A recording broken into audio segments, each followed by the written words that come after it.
What's going on, guys? I hope you guys are having a fantastic day. I know it's been a little minute since I posted a video, and I do want to go ahead and take this moment to remind you guys that not everything is about Pokemon. You can't have your world revolving about Pokemon all the time. It can be quite detrimental.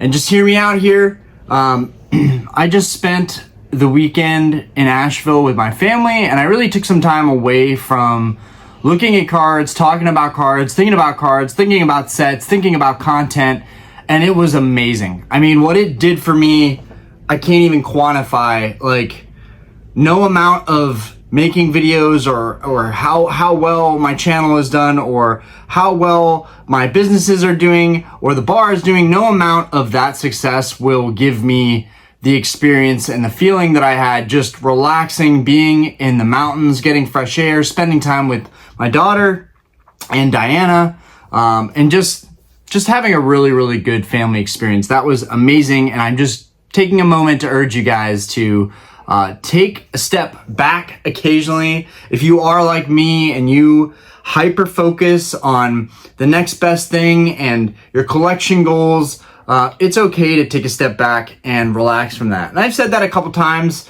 in the journey of this channel, but you know, I can't emphasize that enough, how important that is. Okay, let's get straight into it, because we've got some stuff to talk about here. I wanted to get some content. I stopped through Newton, which is like a little town that was on the way back from Asheville, and we went into a dope shop. I should have taken some video footage of the shop and just shown you all the cool stuff that's in there. It was a really, really unique shop, but again, I was thinking, you know what? No, it's still part of my family trip.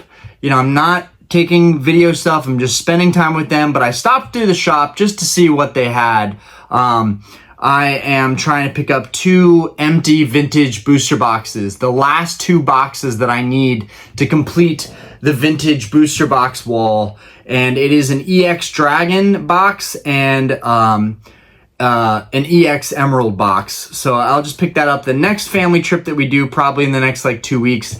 But anyways, let's get straight into it. Crown Zenith, right now, Crown Zenith is becoming the talk. The set's starting to move a little bit, okay? It's not a main set, it's a special set. So you got products like this. You got products like this Pikachu VMAX box, which honestly, I absolutely love this product. I loved it when it came out. I love it now. It's just a fantastic looking product. It has these awesome promos, and the value is there in terms of getting packs. This was one of the best products you could open to get pack value when this set came out. Now, when Crown Zenith came out, for those of you that have jumped into this hobby recently, and are looking at Crown Zenith now and going, I don't understand how this isn't the best set in Sword and Shield. I'm right there with you. I honestly think that Crown Zenith is a super sleeper set. Like, not a sleeper set where it's not obvious, but a sleeper set where it's obvious. Like, this set is being slept on, but it's obviously has so many good arts, okay? These are 3 of my favorite, which I graded these with CGC.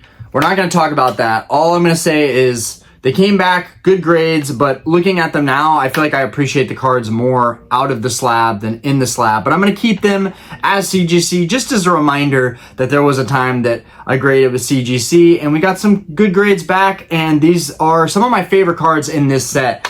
We've got the Entei, the Suicune, and the Raikou. I really wish these were PSA 9 and 10, though, to be honest with you.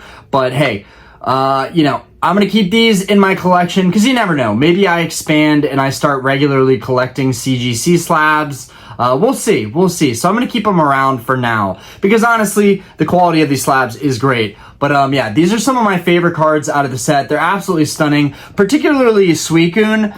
There was a time where I had like 7 or 8 of these Suicune. I just could not stop buying them. And I have a feeling since then I've sold all those Suicune off. I think I have 1 left on eBay that's a CGC 9. And it's been sitting at $20. I mean, $25. It's been sitting, which is just horrendous to me because this is such an incredible artwork. This Suicune is just amazing in my opinion. And it's one of the reasons why I love this set so much. But these are just the 3 cards in the set. The set has an amazing promo inside of the Crown Zenith ETB. Now, I will say these aren't really moving right now, price-wise. I'm going to be talking about it, but just to let you guys know, there was another thumbnail I saw that, don't miss this, Crown Zenith, don't miss out. Guys, Crown Zenith, it's been sitting, it was printed to oblivion. It's going to continue sitting for a little bit, in my opinion. I think you have plenty of time, the next several weeks, or even the next 2 or 3 months, probably to pick up Crown Zenith. And because it's not a main set, I think it'll suffer even more. Guys, it's just such an incredible set. Along with the legendary dogs, there are so many other incredible trainer gallery rares. It's almost like the set just had like 30, 40 SIRs. Like it's just an insane set. It's a really good set. And honestly, whether you care about making money or investing in Pokemon in general, this is a great set to buy into, to rip, to open. And I think despite whether the value goes up or stays stagnant, this will be something that I will start opening on the lives, because honestly, I might even crack these out of the CGC slabs. I'm trying to just keep these in the slabs, Ryan. You already paid, they're slabbed up. Just, this will be a part of your CGC collection. But honestly, I really want to finish my Crown Zenith binder. So I'm thinking maybe continue opening Crown Zenith to finish that binder. But yeah, this is just, it's an incredible set. It's so much fun to open. Almost every time we open Crown Zenith, and I never pulled any of the legendary dogs myself opening Crown Zenith, which really bothered me. But dude, there are so many fun experiences we had opening Crown Zenith. When this set came out, I was going everywhere to grab this set. I mean, it was just like 151, but 151 I'm going to stand by, because I'm absolutely in love with that set. But I will say this set has a lot more to offer than 151. It really does. And I don't understand how 151 could get so hyped up and Crown Zenith could still be kind of in the dumps. But people are now starting to look into Crown Zenith. It's only time. Sword and Shield era, it's been over. Okay, we're now at the last 2 sets. Silver Tempest is about to go out of stock. Battle Styles just did. I don't know if that'll be permanent or temporary, and it'll go back in stock for a little bit. But those are the kind of the last sets that we're gonna move, okay? So we're kind of done with Sword and Shield officially in terms of, you know, we're gonna see more growth, we're gonna see more appreciation down the road, but in terms of like getting in at that floor level and getting a good price, a lot of these products have already taken off, and we say taken off, but I mean that lightly. Like they've rose 10, 20, 30%, 40%, and you know, the rest is just gonna be long-term holding with those sets. But Crown Zenith is still kind of at the ground floor level cost-wise, okay? People are still getting ETBs for around $35, $40 on eBay. $50 buy it nows on eBay, okay? That was the price when this set first came out. It was a $50 ETB at Target, maybe even more than that. I have the original sticker price on my GameStop ETBs that are in there, $59.99, guys. So right now, getting Crown Zenith, even though you could probably 6 months ago, 3 to 6 months ago, get Crown Zenith for even, you know, $35 an ETB probably. If you were buying cases of Crown Zenith, you're probably gonna do very well for yourself. Now, my idiot self ended up just going to every store I could and getting Crown Zenith because it was very hype. I was very excited, and I just felt like this is the next Evolving Skies of Sword and Shield. And I couldn't have been more wrong. I mean, I still think that it's an incredible set. I still don't understand how Evolving Skies can catch all that growth within the last couple of years, and Crown Zenith is still below MSRP right now in the secondary market. So Crown Zenith, hopefully we'll see some movement soon. Hopefully we'll go out of stock on Pokemon Center soon. A lot of us are rooting for Crown Zenith, hoping for the best. There was a while here where I just set Crown Zenith down and said, you know what? What's going to happen is going to happen. I opened a lot of it. I enjoyed it. I filled up most of my binder. But you know what? This set is just not moving quite yet. But now it seems like people are buying into it, and it's getting closer to that MSRP price, that base floor price. It's getting closer to that price and passing that price. Now, because it's a special set, I feel like, and I did get a case of Pokemon Center ETBs. Those are going to do really well just because of the fact that they're Pokemon Center. Guys, if you are ever buying ETBs, and you have the willpower to not be an idiot and buy them directly out of shops and out of retail, then order off of Pokemon Center and go for the Pokemon Center stamped ETBs. These do really, really well. The promos that are stamped with the Pokemon Center stamp on the promos are definitely more valuable. They go for more. So even if you're opening this stuff from Pokemon Center, your promo will go for more. But if you're holding sealed product and you're strictly wanting to hold sealed product, Crown Zenith made the most sense buying from Pokemon Center. I was lucky enough to get one case from Pokemon Center, but I have friends that every single release for everything, they end up getting Pokemon Center ETBs. And that is you're steadily winning, okay? Even when you buy it right out the gate, it's gonna be worth more coming off of Pokemon Center. If you don't know that, now you know. Occasionally I will regurgitate some things that have already been mentioned or talked about or are common knowledge to most of us that have been collecting in this hobby for the last couple of years. But for people that don't know, don't go on the secondary market buying Pokemon Center ETBs. That's not what I'm saying. I'm saying when a set comes out and you have a chance to get a Pokemon Center ETB right from Pokemon Center for MSRP, do that. It is worth the slight premium. It is worth paying a little bit more. It will hold value better and it will appreciate faster. But if you're like me and you're still sitting on a lot of these regular ETBs, I think there's going to be a time in the near future where these regular ETBs finally start to pop off a bit, okay? I think they're gonna be sitting in the next month, couple months, for around $40 to $50, okay? But once we see these ETBs finally start to eclipse that $55 mark, $60 mark for an ETB, that's gonna be a very exciting time. I don't know when that's gonna be. I'm just speculating that since, checking back on this, and it's kind of the last stop of Sword and Shield. No, it is the last stop of Sword and Shield. It's only right that Crown Zenith should start moving soon. And I hope it does, because I have a closet full of retail ETBs, and I would definitely like to feel like I'm at least breaking even on that. But going back, I don't really have any regrets with buying into this set. I still think it's an amazing set. And for a lot of you that feel the same way, I would urge you, if you really love this set, to buy a lot of it if you can. It's got so many great opportunities. There's almost guaranteed you're going to get some form of value back opening these things, because there are so many incredible artworks and illustration rares in this set. The trainer gallery is just very expansive, and it's definitely, in my opinion, the best of Sword and Shield. But I think what happened here was Crown Zenith was so hyped up. Pokemon Center knew people really wanted Crown Zenith, and people were going crazy about it. Pokemon was on a hype train, okay? And I think that they just printed Crown Zenith into the ground. Like, they just printed this harder than they printed anything else. And it makes sense, guys. It makes sense because Sword and Shield, they're revving up the printing. They were printing more than they had in previous eras. And that continued with Scarlet and Violet. But if you think about it, I think they started printing more with Silver Tempest. And why do I think this? Because Silver Tempest is still sitting on Pokemon Center. I don't know, in the last 3 days, maybe I missed some piece of information. Maybe by the time this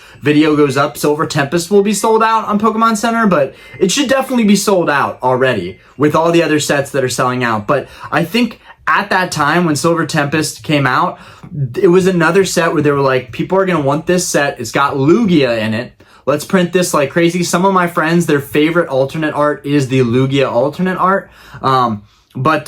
Yeah, this set is absolutely chocked full of awesome cards, okay? I know I only showed the legendary dogs, and I could get my Crown Zenith binder out real quick and show you guys all of the awesome other alt arts, or trainer galleries, even though I just consider it like, this set just has a bunch of alt arts, and they're all amazing. Again, just, guys, look at the quality of this card. This card is absolutely stunning, okay? Whether you agree with me or not, I don't care. This thing is horrendously undervalued. Love the Suicune. I really hope Suicune goes to the moon. And I don't even have a PSA 10 copy, but maybe I'll crack that one and send it to PSA instead. But guys, I just think they started printing a lot more in Silver Tempest when they released that set, and it continued from there, okay? They were preparing to print more, okay? And I think as a result, Crown Zenith suffered by getting printed into oblivion, okay, which is great. For those of you that are coming into the hobby, if you missed out on this set, highly recommend you jump in on this set, because this set is freaking awesome. It is so much fun to pull. We pulled so many gold cards out of this set. The Arceus and the Giratina, the Pialka and the Dialga, they were absolutely phenomenal. When that came out, those were the banger cards that you really wanted to pull out of this set. But literally, all of the trainer galleries are just awesome in this set, okay? They're phenomenal. But yeah, that is starting to move, and it's exciting. Do I feel like people are necessarily going to miss their chance here? Not really. I think it's going to continue to sit for a little bit because it's not a main set. There's just some kind of force in the universe that makes it so these main sets are the ones that are always going to prevail. Of course, Hidden Fates has done really well. You're going to have special sets that are only sold in special products and ETBs that are going to do well. Like Crown Zenith will do well. It might be in another 2 or 3 years, okay? It might take some more time because if you think about it, Crown Zenith is not old by any means. It was the last set of Sword and Shield, so it's fairly recent. It's going to take some time for that to appreciate, but for whatever reason, these special sets just don't appreciate the way that main sets do. The main sets just seem to me to always be the winner, and this is why a lot of people will sit on their cases of ETBs and UPCs and specialty boxes like the Pikachu VMAX. I have a couple boxes of these or cases, whatever, but I just want to open all that stuff or eventually sell it on my eBay because, even if it does appreciate from here on out, I am going to be primarily focusing on buying and stocking up in terms of sitting on modern steel product and making plays. I'm going to be sitting on booster boxes. That is the main thing that I'm going to work on. Even though I want to have a little piece of every specialty set, there's just too much in Pokemon. I can't keep up. And so for me to continue forward with my collection goals and my online stores and building up a sealed product portfolio, for me, it's just going to be booster boxes. And that brings us to our next point. Crown Zenith, I think you got plenty of time to get in. And if you don't have any Crown Zenith, highly recommend grabbing some. It doesn't have to be the ETBs, okay? Whether you're buying sealed product or buying singles, this is an amazing set. Buy the singles, complete a binder. It is just incredible. Or just buy all the trainer galleries and buy, the gold cards, okay? They're incredible. Anyways, moving forward, I also want to mention something. I messed up. I talked about Twilight Masquerade like it's a nothing burger, and nobody really even came at me for saying how I felt about the set, right? It's my channel, it's my opinion. I can say how I feel about certain sets that I like or don't like. And Twilight Masquerade just didn't really do it for me. I didn't feel like it had the juice, okay? But after a lot of thinking, even over the weekend while I wasn't looking at cards or making deals, I was thinking about, and I won't lie, there were a couple auctions that I was looking at, okay? I was, not fully being present, but for the most part, that was the most period of time, just going to Asheville. I'm going to be doing that more because it gives me time to just get away from everything in Charlotte and get out of my head a little bit. Because when you get to a certain level of collecting, I feel like you're really, really hard on yourself and you're constantly like, what's the next chase? What's the next thing I'm going after? And I know a lot of you can probably relate to that. So I just want to say that you're not alone. We all feel it. We all get to those points. And I imagine the most seasoned collectors just get to a point where they've collected most of everything that they want.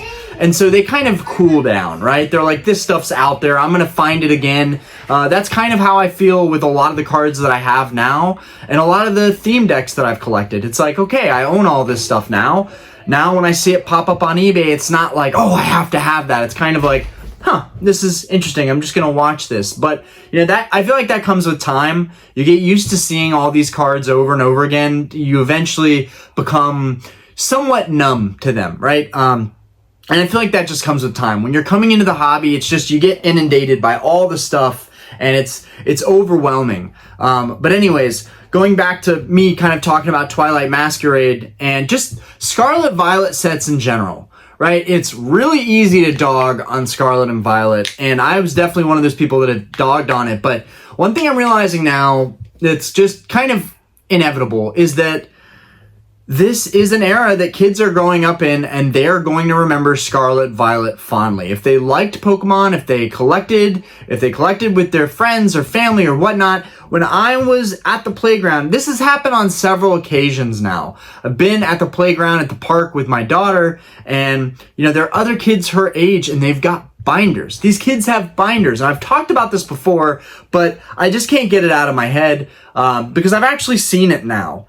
And I understand that even if it's, even if I'm an adult and I'm living a completely different life on a different timeline, there are kids that are in the generation now growing up, and they're collecting these Scarlet Violet cards. And when they get older, they might just be willing to spend the money after they become high earners on Scarlet and Violet stuff. And nothing is going to be completely slept on, okay? Even Battle Styles. I would have never believed that I would have bought so much Battle Styles. But even Battle Styles, a super slept on set, is now getting traction. And people that want to complete all of the boxes in Sword and Shield, they're going to want to do the same thing with Scarlet and Violet. So it almost makes you think, no matter what, people are going to want every single set in Scarlet and Violet.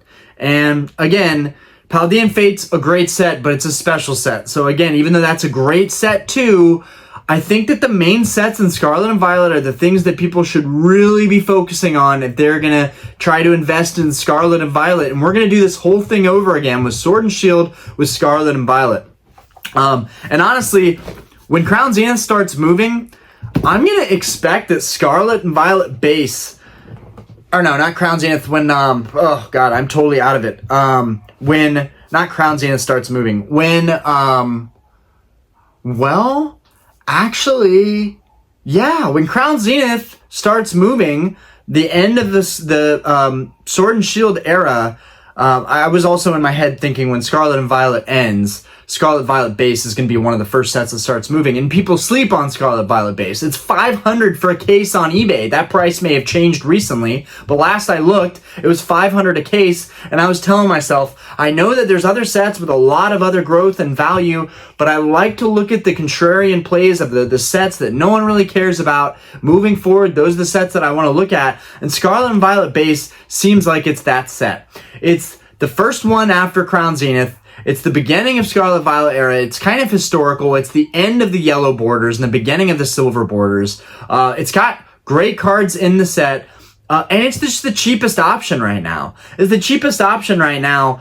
Meanwhile, Temporal Forces is $570 a case right now. Probably going to be $600 in not too long because people really like that set. It got really hyped up, and it's got Gengar in it, okay? Period. But Scarlet and Violet base is getting older than these other sets. It's starting to age, and yeah, so I'm assuming if Crown Zenith is going to move, instead of picking up Crown Zenith, because I have plenty of it and I didn't get in at the best pricing, I will be looking at adding more Scarlet and Violet base probably, which doesn't make a lot of sense. I already own like 8 or 9 cases of Scarlet and Violet base.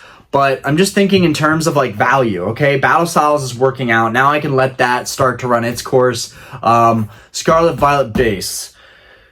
Do I think it's going to do phenomenally well down the road? I don't know. It gets slept on a lot. But, what I'm trying to say here is I've made a mistake on judging sets based on what they have in them. And Twilight Masquerade has incredible illustration rares. It only has a couple Pokemon cards that I really, really like in it. The Torkoal is a big one for me. The Lairon is a big one for me. The Sunflora is pretty good. The Eevee's pretty good. I'm really trying to remember the best ones there because I don't really like all that much left in it. The Greninja, okay. I think the Greninja promo that they're coming out with, forgetting the next set, but the Greninja promo, that one should have been an SIR in Twilight Masquerade, but it is what it is. I am looking at these character SIRs though, and I think it's Lana's Aid.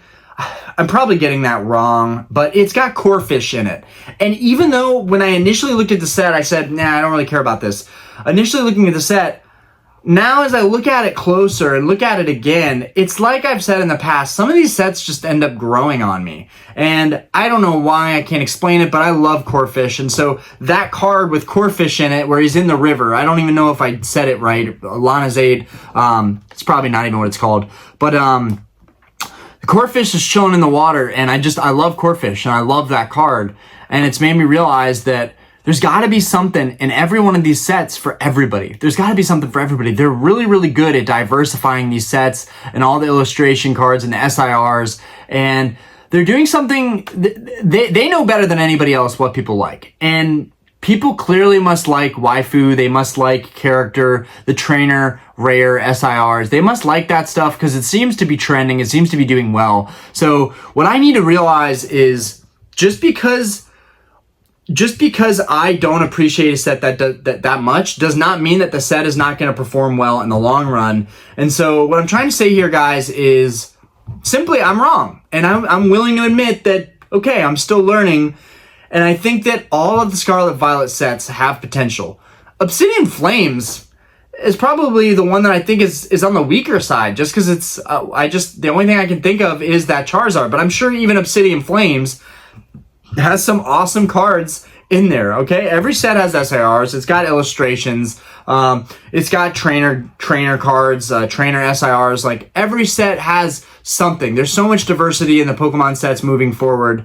And I will be keeping more of an open mind, collecting, investing, and opening up this stuff down the road. Now, what this means for me is I will probably be investing in sets like Twilight Masquerade, Temporal Forces, even though I wasn't too big on that one either. Despite how I feel about them and the fact that I might not want to open up these sets and do, rip packs of them, I still see a potential for kids to be adults down the road to look at these sets and be like, I have to have this set. I opened it as a kid. I had experiences with my brother, my other siblings, my friends, my cousins, whatever, my mom, dad, whatever. If you open as a family, I think that people are going to look back fondly on Scarlet and Violet. And I think Pokemon is a hobby more now than ever. A lot of us are still in the back of our heads asking, how is this all happening? Everything is appreciating and going up in value. And a lot of times, these things seem too good to be true, and maybe they're not. Maybe just Pokemon as a franchise is doing extremely well. And it's time for a lot of us to get used to the idea that we can either ride the wave with it, and take the path of least resistance, or we can sulk about it down the road and be like, damn, I missed my chance on that because I didn't really see the value in Scarlet and Violet. And the other thing we have to remember is they are printing a lot more Scarlet Violet than Sword and Shield. So, where it took Sword and Shield, most of these sets, it took, 2-3 years for them to appreciate.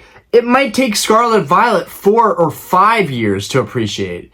So, and I think that's a fair guesstimation on how long it's probably going to take some of these sets to appreciate. I think they'll appreciate slowly, but I think when they get, when you start seeing a decent pop, it's probably going to be like 4 or 5 years down the line. Now, with all of the investing content recently made, with all of the influencers and people saying, buy this, buy now, I think that people are ignorant to the fact that they are having an impact on this community and the market. And I'm sure I've had an impact in some way with my tiny channel. But I think it's kind of inevitable now that we're going to see prices rising on this stuff down the road. And I'm with it. I'm willing to take some risks. I took a major risk buying into Battle Styles because people were like, dude, that's that set. Dude, people are sleeping on that set. Nobody really wants that set. It's the one that's going to appreciate the slowest and take the longest, but it's doing its thing right now. And so, I'm willing to take risks and see where it takes me. I do have a growing family, so I do need those funds. I do need to have more equity available. But at the same time, I'm not just doing YouTube full time, and I'm not just selling Pokemon full time. I'm running a full-time business, running online stores on eBay and Mercari, and doing this YouTube channel. So for me, I know that there's constantly money that's going to be coming in from the bar business. The bar has been doing extremely well. It's, sometimes it's cyclical, it's sporadic. It does really well a couple weeks, and then it does really poorly one week. But lately, we've just been crushing it with our events. And right now it's do or die. I need to decide, am I going to go hardcore into Pokemon, into sealed investing, and hit it hard with Scarlet and Violet and start storing more cases of stuff? Or am I just going to be saving more money and, watching things happen? And I'm not somebody that watches things happen. I like to be involved, and I like to learn on my own. Even if I'm learning by my own failures, I would like to learn on my own. So do that with you will. Do with that what you will. Anyways, I'm brain dead. It's been a long trip from Asheville. Just got home after a 2-hour drive, and I was thinking about a lot of stuff, but I've been saving it for this video because I knew Diana didn't want to hear about it. But yeah, Crown Zenith is the only thing I can think of left in Sword and Shield that might move soon. So I don't know, if you want to check it out, check it out. If you want to just collect some of the cards, highly recommend it. It's an amazing set. Definitely, in my opinion, right there with Evolving Skies, if anything. But yeah, soon we're going to be looking at Scarlet and Violet, and I need to be willing to admit that I was wrong so that I can move forward, because there's been a big part of me that wants to cherry pick Scarlet and Violet sets, and I honestly now am thinking, if there's value in any of the set, like if the cases are cheap enough, there's value. And a lot of people have talked about this, that if a box is $80 to $90, it seems kind of like a no-brainer. And with how things are going right now, I'm not going to argue with it anymore. Scarlet and Violet, it'll be interesting to see what happens down the road. I think everybody is hip on Paldea Evolved. Okay, I think we all love Paldea Evolved. And maybe even with all of the heavy printing, and the high pops of these SIRs, maybe with all of that going on, it's still going to be irrelevant because so many people are getting in on the bandwagon, on investing, on sitting on product. It's just, when it does turn ugly, part of me is hoping it turns ugly at some point, that, product gets dumped onto the market, because I can't understand how it could be doing so well. And you know what? It is what it is. I'm not going to fight it anymore. So we'll see what happens with Scarlet and Violet. And, I do think that Scarlet Violet base is more likely to move than anything else, just because it'll be the oldest. But at the end of the day, I think Paldea Evolved is probably the banger. 151 is obviously my favorite, but again, it's a special set, so it might not perform the same way. Paradox Rift seems really, really good. There's a lot of good stuff in Paradox Rift. I'm a huge fan of the Roaring Moon, so I actually would buy into Paradox Rift and enjoy buying cases of Paradox Rift. And then Temporal Forces, I didn't like that set originally, okay? That's why I'm saying I was wrong. Now I like the set. Now I'm seeing the value with the Morty's Conviction and the Ghastly card, which has finally come back to Earth, which is great to see, because that card should have never been a $50 card. And then, of course, the Gengar Full Art, which I think is the main thing that we can emphasize has the value in Temporal, is that Gengar Full Art. I think that's going to appreciate really well over time.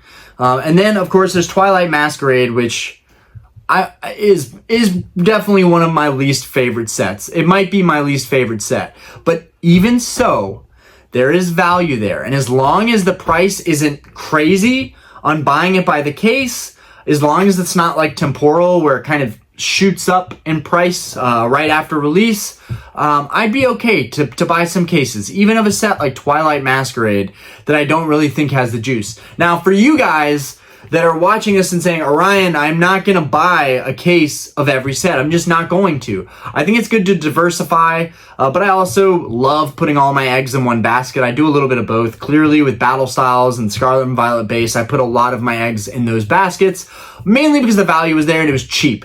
Cheap being the key word there, cheap. Deal. But, for those of you that are really trying to pinpoint where the value is going to be, I think it's Paldea Evolved. Paldea Evolved, maybe 151, but in terms of cases, main sets, Paldea Evolved, I think, has the juice. That Magikarp is really good. The Tyranitar is good. Of course, there's the Iono. But that's also why I like Scarlet and Violet base, like, just as much, if not more, because I love Corridon, Miraidon. Miriam, to me, is just like the Iono. It's another waifu card that's hype, that's dope.